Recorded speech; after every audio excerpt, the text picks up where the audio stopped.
Have you ever heard about the ancient curse that strikes down tourists in Mexico?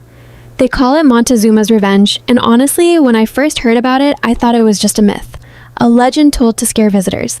But then it happened to me, and let me tell you, it was absolutely terrifying. Picture this. You're boarding a flight to one of the most vibrant cities on earth, Mexico City, and your grandmother pulls you aside with tears in her eyes. Sweetheart, please be careful what you eat. Your uncle went to Mexico City 5 years ago, and he couldn't leave his hotel room for 3 days. It was the worst experience of his life. That's the kind of warning that sticks with you. Before I tell you what happened to me, you need to understand where this curse comes from.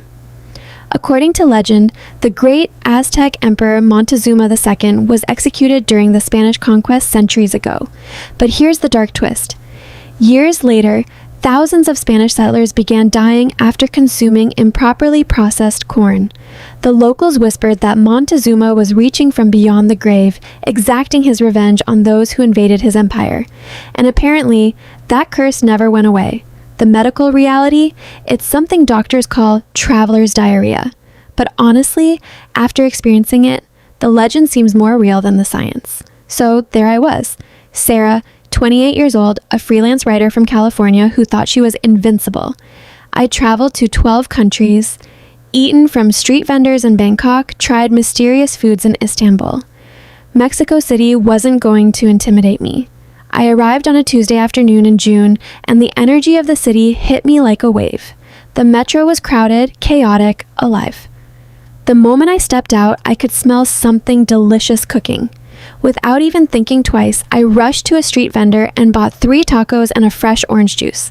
The tacos were golden, perfectly wrapped in corn tortillas, filled with carnitas and fresh cilantro. They looked absolutely incredible.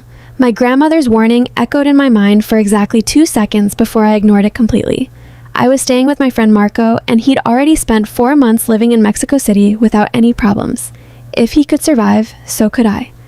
4 hours later, everything changed. I was sitting in Marco's apartment, watching the sunset over the sprawling cityscape when I felt it. A weakness that started in my legs and spread through my entire body. My muscles began to ache like I'd run a marathon. Then came the fever. Nothing intense, but enough to make me shiver despite the warm evening air. Oh no, I whispered to myself. Oh no. The curse is real. I spent that first night convinced I was going to die. Not of diarrhea, mind you. That part hadn't even started yet. But I was absolutely certain that Montezuma's spirit had marked me as his next victim. I went to bed at 7 p.m., buried under 3 blankets, my phone in my hand, ready to call an ambulance. By the next morning, I still felt weak and feverish, but something strange was happening. The digestive issues I'd braced myself for, they never came. It was like the curse was taking its sweet time, toying with me. The next day, my friend Patricia called. She'd flown in from Toronto and was dying to explore the city. She wanted to visit Chapultepec Castle and the National Museum of Anthropology, 2 of Mexico City's most iconic landmarks. I should have stayed in bed.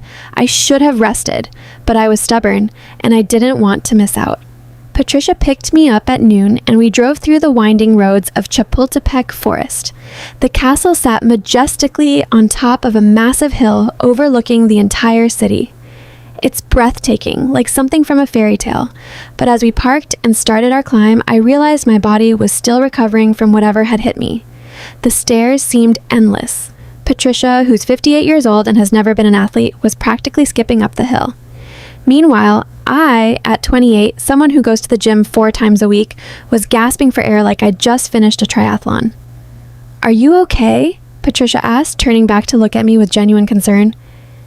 It's definitely the curse," I managed to say between breaths. "The curse is getting stronger."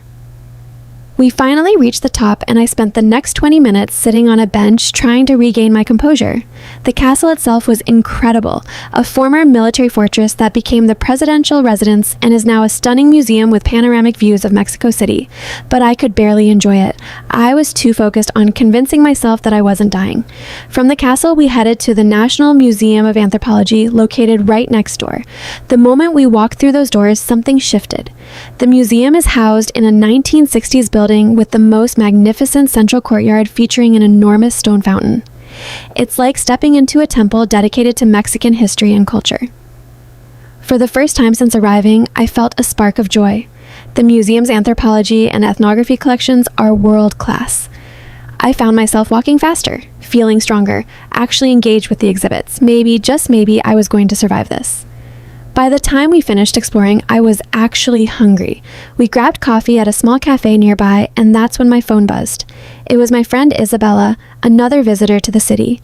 She wanted to meet up and explore the Zócalo, Mexico City's historic center, the heart of the city's soul. Even though I was still feeling off, I couldn't resist. The Zócalo is legendary, so I met Isabella there, and what we found was chaos in the most beautiful way. There was a massive street festival happening, music, vendors, thousands of people celebrating something I didn't quite understand. The energy was infectious. Isabella and I navigated through the crowds and eventually found ourselves in a small cafe. She ordered a cappuccino, and I ordered a horchata, this incredible creamy drink made from rice that tastes like comfort in a glass.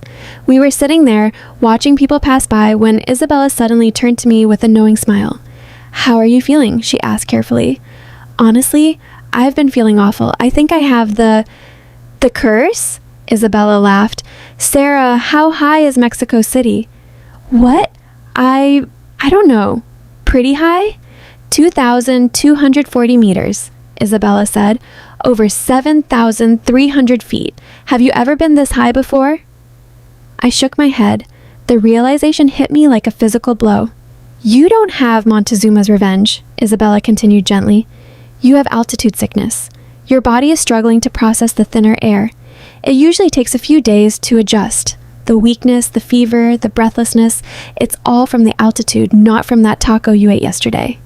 In that single moment, everything made sense. The taco wasn't the villain. The juice wasn't poisoned. Montezuma's spirit wasn't reaching from the grave to punish me. I was simply at a height my body had never experienced before, and it needed time to adapt. I actually laughed out loud. I'd been blaming an ancient curse when the real culprit was just basic physiology and my own stubbornness.